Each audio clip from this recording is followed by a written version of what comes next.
So, hi everyone. Welcome to the Plastic Surgery Perspective. I am Ebony, and this is, Nurse Fonda. and then we also have Doctor. Dee Dee in the building. Hey guys. Yes. Okay, I have a question for Yes. you. As far as the injections, do you test for insulin resistance? No, but we have found there are patients that seem to be a little resistant. Yeah.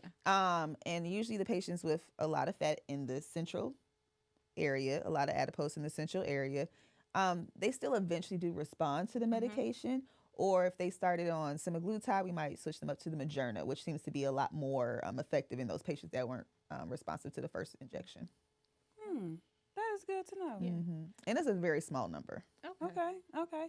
And so tell us about your workout studio. Tell us all about it. Okay. I see you and I'm always inspired. I keep saying, I'm going to go. We keep I'm going to go saying one that. day. We keep I'm like, saying I got to that. put this on my calendar. Y'all gotta come.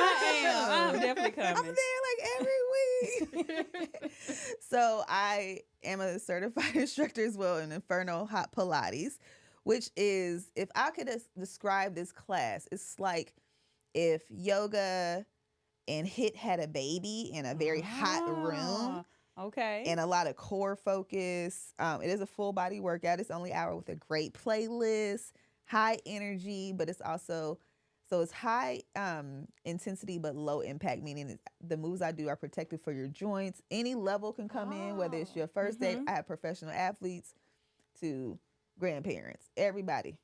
And we just have a good time. And it's really, really great. High calorie burn, but also focus on small muscle and sculpting. So I'm building lean, long muscles and really focusing on the core.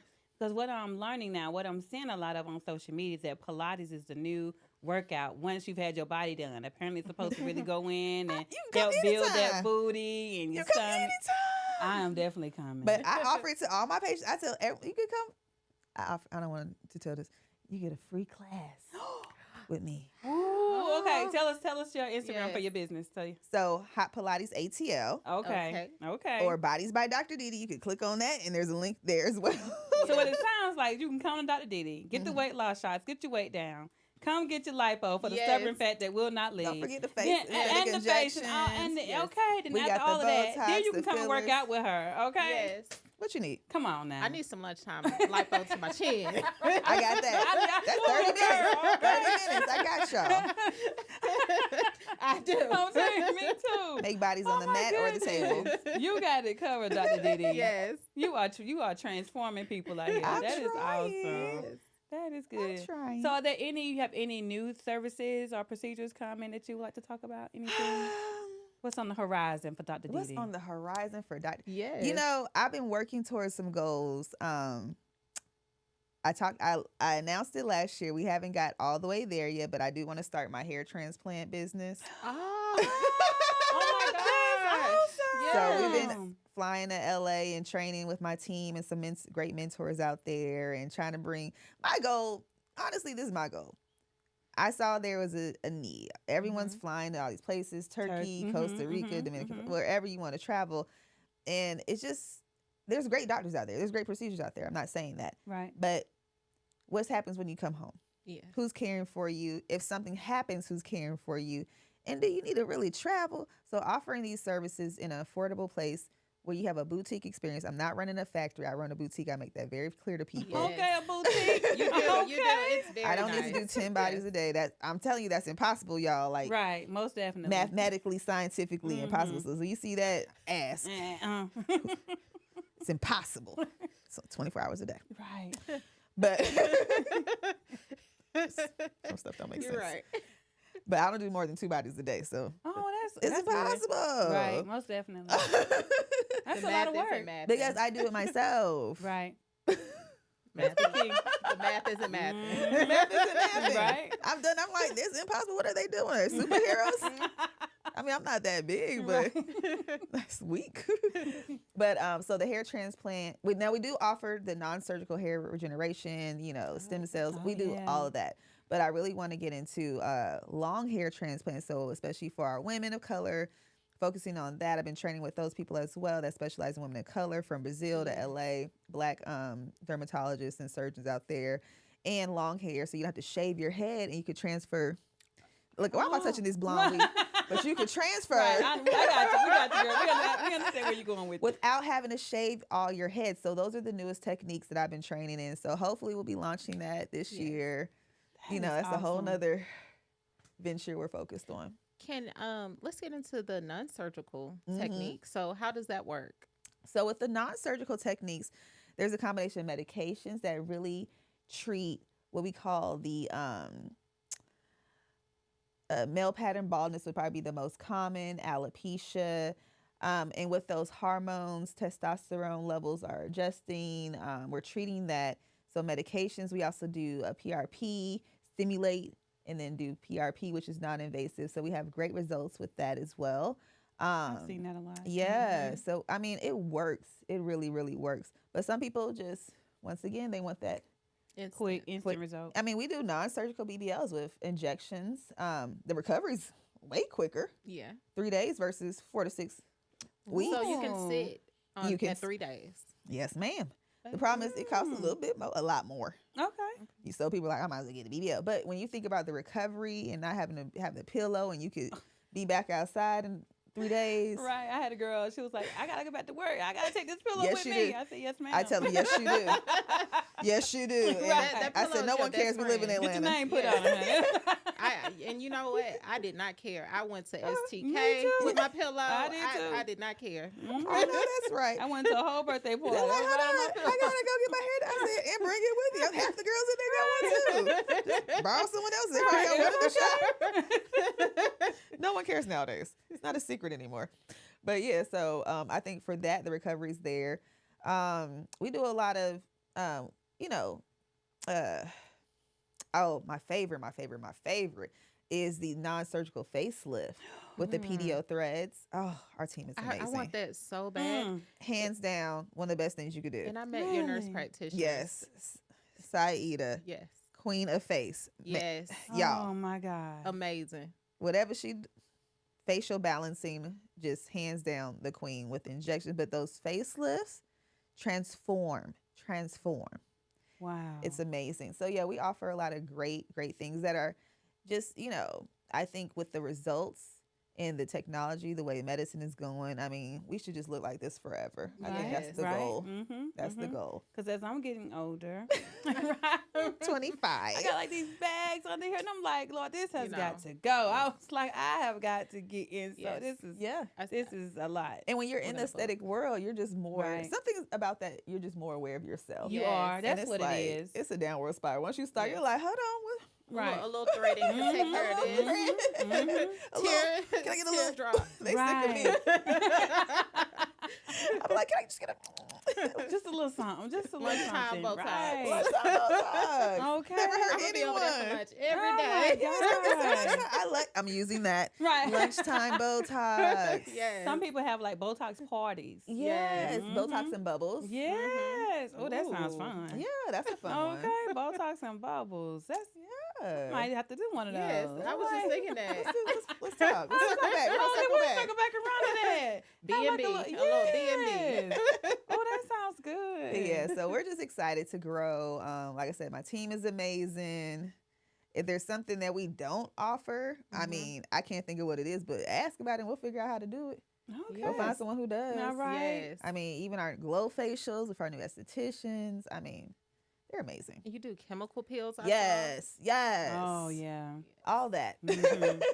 Everybody loves a good chemical peel. You have to. Yes. You have to. The benefits of a facial are just the maintenance with it, as far as anti-aging, collagen, regeneration, all those. Anything in regeneration, I think is just something we should all focus on and continue our education in.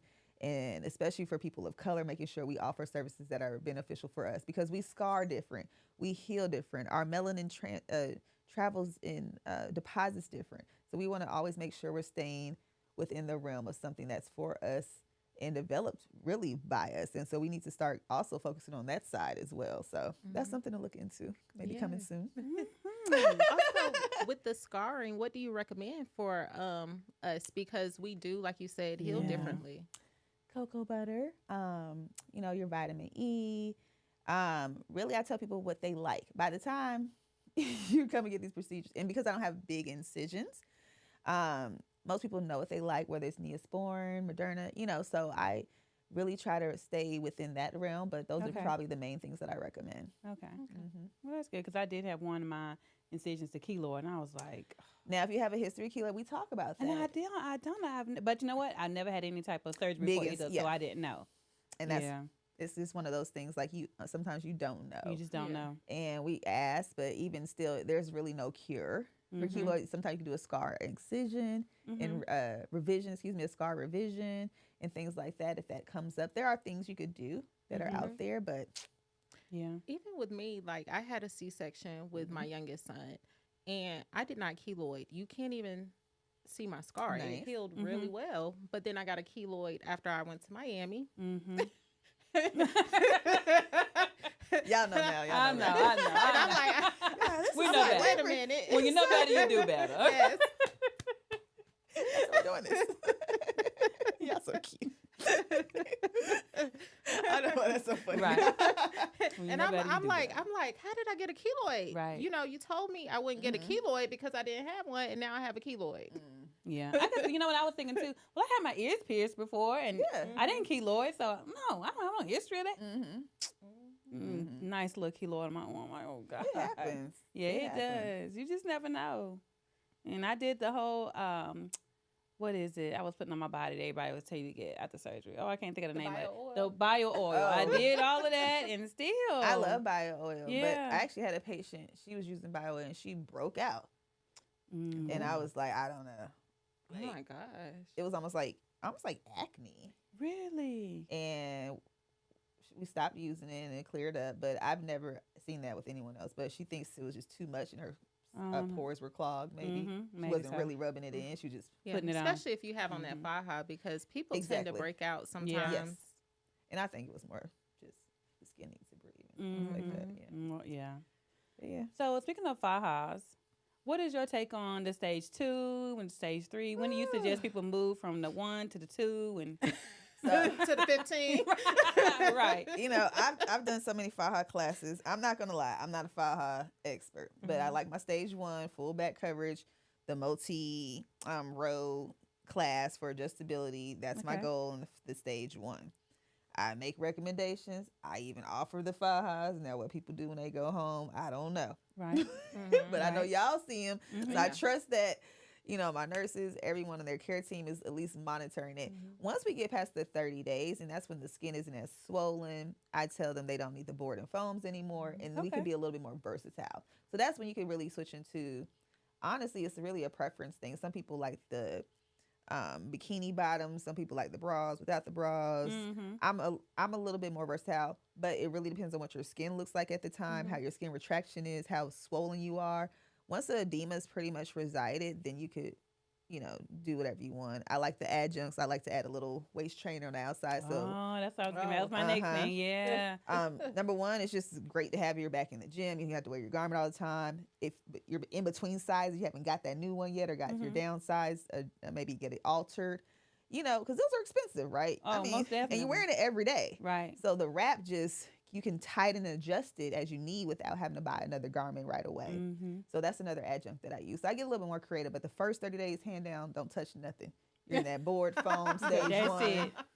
That's it. We'll reassess at 30 days. Okay. Then we get a little customized, but 30 days, all my patients, hands down, don't touch nothing.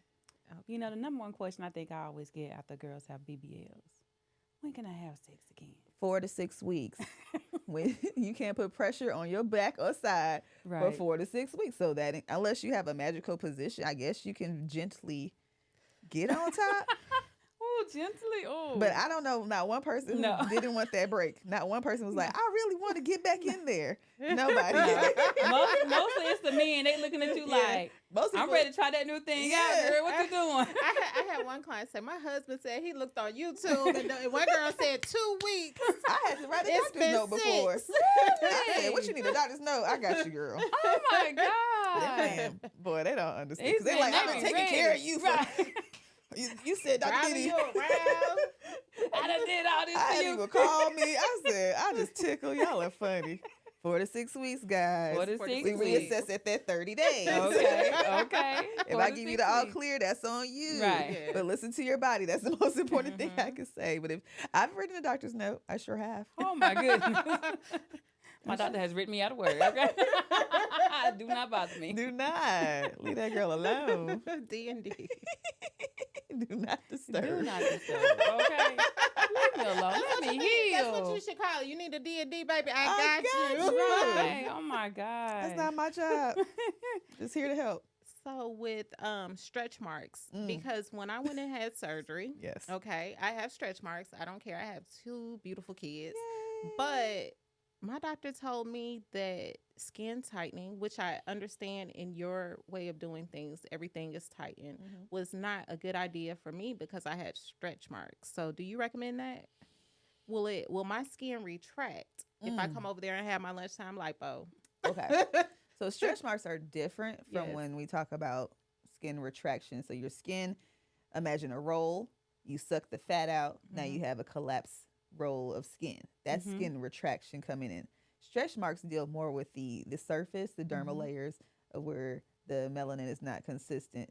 You can have stretch marks in skin that's not even stretched out. I have stretch marks on my thighs since like puberty. So that's something that's more genetic. Once again, if I had a cure for stretch marks, I would have a Nobel Peace Prize. We don't. There's creams, there's gels, there's jet plasma, there's J plasma. There's a whole bunch of things that people use externally. We know we do microneedling. All those different things can sometimes help in the appearance of stretch marks with multiple sessions. We're still working through that, but I don't have the answer for stretch marks 100%. Okay. Yeah. It's just one of those things that we get it. But I think we've seen a lot of improvement with the microneedling and lasers and things like that. So we're going to keep working towards that. Yeah. Okay. And with lipo and stretch marks. Now, sometimes I feel like when people have lipo, it intensifies the look of stretch marks. Yeah. You know, and so sometimes people are like, well, I think sometimes people assume that the overall appearance of their stomach is going to change. Yes. You know what I'm saying? Not just they're going to like be small. I think they are looking for a certain overall look. And I think it's important to understand the difference between removing fat and doing something to your actual skin. I absolutely agree. And that's why we have to talk to patients. And that also is part of the consultation. Like I said, the skin, if it's the surface, the appearance is something that we tackle with I won't say topical stuff, but with the lasers, with the microneedling, with creams, things like that. But when we talk about lipo now, skin retraction, collagen, yes, it's being stimulated from the inside. So yes, your skin is going to come in. It's not going to be hanging out.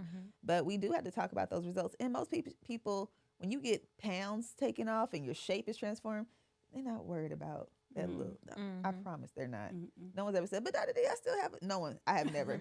No one's ever said, I still have this stretch mark here. Haven't gotten that. They happy. Once they put that new dress on and it fit. And Yes. it fell into them curves. What stretch mark? What? No one even saw no stretch mark. Get some body makeup. I don't know. But I wish we had, we can't heal the world. That's it. We sure cannot. We got to keep goals realistic. And that's another way to rule out people. Right. If someone really has unrealistic goals. Oh my That's gosh. my first question every consultation. What are your body goals? That's it. Because I got to make sure I can even achieve them or get close to it. If I can't, this isn't it. Then I'll let you know. Yeah. And I like that transparency in the surgery world because I feel like a lot of people, they're not realistic with themselves. Like I have people that all the time, oh, my doctor is trash. He or she didn't do this right or this right. But look, this is where you started. And, you can't look like Beyonce because you were completely opposite from that. I tell them all the time. But you look a whole lot better. That part. And that's how we get our pictures. Right. And I track them because you see yourself every day in your recovery. So I understand the mental, I call it the stages of grief after elective surgery. You're going to go through it. You're going to have regret. Crying. You're going to cry. You're going to, why did I do this? And I'm ready for it. Because I do it every time. But guess what? You're going to see that picture at the 1 week follow-up from before. You're going to see it at the 30 days. That's when you, okay. Yeah. And I tell what you people mean you look the same? That's why it's important to make sure you have someone with you on this journey. Yes. Because sometimes people are doing it alone because their spouses aren't supportive, the family's not supportive. Mm-hmm. I tell my girls, if you don't want to tell anyone, if you need anyone, call me because this is a journey. Mm-hmm. You would go through depression. Yes. You would definitely be like, why did I do this? I wasted my money. I don't look like this. I thought I was gonna look like that. And it's a process. And you have to be mentally prepared. Mm-hmm. No one talks about the mental part of these elective surgeries. It's a lot. And everyone, I tell them, you're going to cry. And we talk about that. And all my patients have a direct line to me personally. So they can call me. They can text me 24/7. Look at God. 2 in the morning is the same as 2 in the afternoon for me because I'm crazy. But they know, they're like, I say, you're not bugging me because you're going through stuff. And you're going to go through those transformations. And you're going to be questioning a lot. You're going to be beat up. You're going to be bruised up. You're going to be sore. And you're going to be like, what? Yep. You're going to go through all that. But guess what? Trust the process because you're going to be so happy on the other side of this. Most definitely. And I had a client, she wanted me to talk about this here. And I'm so happy y'all brought it up because she said, the last time I saw her was December of last year. Okay. So she hit me up and she said, I have no idea how important you were until now. She said, because I have had days where you came over and we've cried, she cried and, I held her. But she said nobody told her any of that. She said she felt like she had to get a therapist. If somebody would have told her that ahead of time, she said, I wasn't expecting to be feeling this bad. I look good, but I feel terrible. Yes. Yes. And I've done a couple of family members and close friends. So I have recently now been on the care side. So I have been, I call it the recovery house. Oh, yeah. 3 times now. I'm a professional, y'all. Got the whole setup. First time I was like, what? Yeah, I'm never doing this again. That's how I can feel sometimes. I'm like, hey, y'all, here, take the money, y'all. And we do that every day. Don't even worry about it, girl. Oh, my goodness. But when I was on that side, it gave me such a different perspective of what it really takes on when the procedure's over. A lot. I mean, and then one of my good friends, she was the first one to probably talk to me about the crying and the feelings she went through. And I was just like, wow. And it goes on, not just the first week, it could be that first month, the second. You're going to go through those feelings at some point. You're going to go through that transition because it's internal as well as external. And I do address that with all my patients now. Yeah, most definitely. Yeah. Well, I'm glad you was able to experience a little bit of our world. Yes. Never again. It takes a lot, but it's fun. It's definitely rewarding. It takes a lot, though. It does. Some days I don't know if I'm coming or going, but every day I make it happen. We got stories for days. I know it. Listen, I had one girl. She cried for 8 hours. Not a tear in sight. She even said it till she was like, I don't know why. She was like, just rub my head. Oh, I'm telling you, sweet babies. They just be babies. Sometimes just sit and hold their hand. I'm like, it's okay, baby. I don't know why I'm crying. I'm like, I had someone hold my hand. I said, listen, you pay me to give you a massage, not hold my hand. She said, well, can we just do this? It just hurts so bad. I'd rather just hold your hand. It is a mess. It is something. But, they all make it through it. And like they do. The main one crying is the main one out on yachts now, honey. Half naked. Okay? And calling you. I'm ready to book my next surgery. I'm ready for round 2. Who do you suggest? Yes. One girl, I can do this every year. I said, no. Please don't. We don't have nothing left to do. We did it all, baby. I said, I love you. I want to see you, but not on this table again. Come to Pilates. Come to yoga. Yeah, okay. That's what I tell them. Day 1 is rough, but day 2, they like, oh, yeah, okay, I'm good now. I'm good. Yeah, and they're like, I can do this again. Oh, no. Slow your roll, Missy. Slow your roll. Yes. So what do you talk to your people about maintenance afterwards? For it's like food, because that's a big one. Oh, what do I eat? Well, I don't know what to eat now. Yes. So technically you eat whatever you want, but obviously we want to maintain with the work we just did. Right. So nutritional foods, what they call the good fats, your avocados, pineapples are great for detoxing and hydration, cucumber water. So, I have a list of, healthy stuff you should be doing. But once again, I talk to them about realistic changes and, switching from no soda if you're going to drink alcohol, try to not put soda and so many sugary mixes in it. Try wine or just something on the rocks with some lime. I'm very realistic with my patients. Wherever they are, I try to meet them there and make changes from there. If you don't cook a lot, maybe meal prep. That could cut back. When you cook for yourself, you are a little bit healthier, mindful of what you eat versus if you're just eating out every day for every meal. Intermittent fasting is a great thing. I practiced for years. I believe in intermittent fasting. Those are things anybody can do. So it really depends on what the person's goals are, their journey is, and what's realistic in their lifestyle. But we discussed that. I am also bringing in an in-house nutritionist. Okay. Yes, I hope he sees it so he can start work. That is good. But yeah, so because I have so many people and I'm like, it's needed. It's very much so.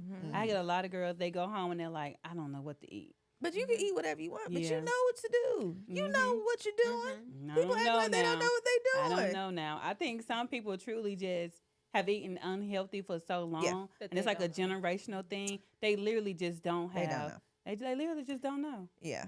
And I will say a lot of my clientele are older.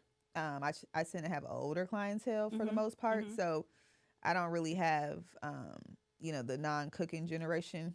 How do you make pancakes and eggs? Like my niece, how do you make pancakes? I can't help you. But that's a good point though. Yeah, they can't boil water. So I guess I don't have to have that level of conversation. But for those people that we do offer a nutritional guide, and I am trying to bring in the in-house nutritionist. So hopefully starting any minute now. And it's good that you brought up the drinking, right? Because I had one girl, she called me, she was like, "You've been so proud of me. I had a mocktail." I said, "Juice and sugar." I said, "You should just took a shot, baby. The mocktail is what you don't need." That's what I tell I was like, it's the juice and the things they mix the liquid with that makes it bad. She was like, "What? I should have just took a shot." I was like, "Yeah, next time, just take the shot. All the other stuff that's added to it is what's bad for you." She was like, "God," she was like, "Dang, I spent $12 on juice. I could have been on the floor. I thought I was doing something." That's not the problem. That's not the liquor isn't the problem. It's the stuff they add to it. I tell them every time. It's nothing but sugar. She was like, "Oh man." Yeah. But yeah.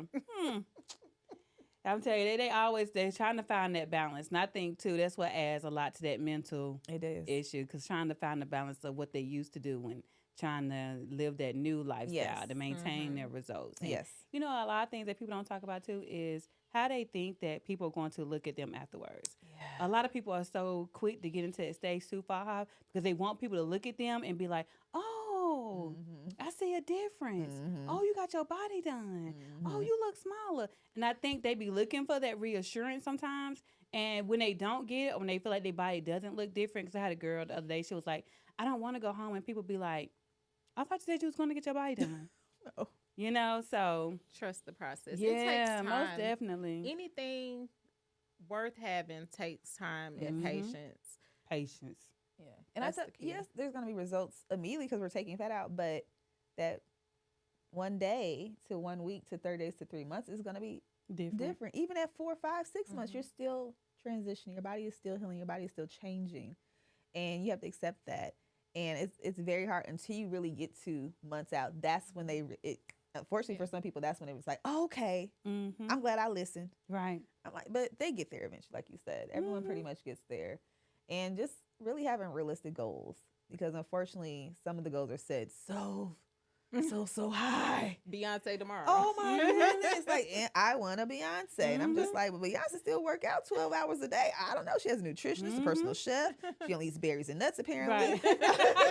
And juice. We know she juices. Yeah, so, I mean, there's other things involved in looking like Beyonce. It's not just getting your body done, and that's what people don't understand. There's a whole bunch of things that go into setting some realistic goals and achieving those goals. You really have to do a little bit of everything. And I tell them there's 2 things you have to do.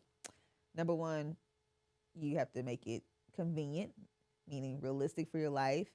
If you work a lot, find something that you do that's within your work schedule, your work-life balance, you have kids, whatever you have to do, make it convenient for your life. Don't say you want to sign up for this cool new class in Buckhead and you live in Jonesboro. You ain't going to make it. You're not going to. And then make it something you like to do. You know, like don't say you're going to start training for a marathon. You don't like running. You don't got to run. Everybody's not a runner. I'm not a runner. I never have claimed to be a runner. I don't like running. I will walk with the best of them, but I will never run. So if you do those two things, you can be consistent with it. And then that's when real changes are started and maintained. Because that's the main thing. You want to maintain those goals. And I think that's the great thing about your office out of DD is that someone can come to you with their goals and you can work with them from start to finish. Yeah. You know, so that's great. And my little babies. Yeah. They're my little bodies. They're a walking billboard for me. So, you know, I really want to invest in them because they invested in themselves. Right. What is the number one thing you feel like will help the most with post-op recovery? Y'all. Amen, somebody. You heard her. She said it, we did. That's it. Hands down. That's Hands it. down. You are my eyes. You are the hands. I mean, it's nothing that can happen. Like, once I roll them to their car, Right. it's like this. Mm-hmm.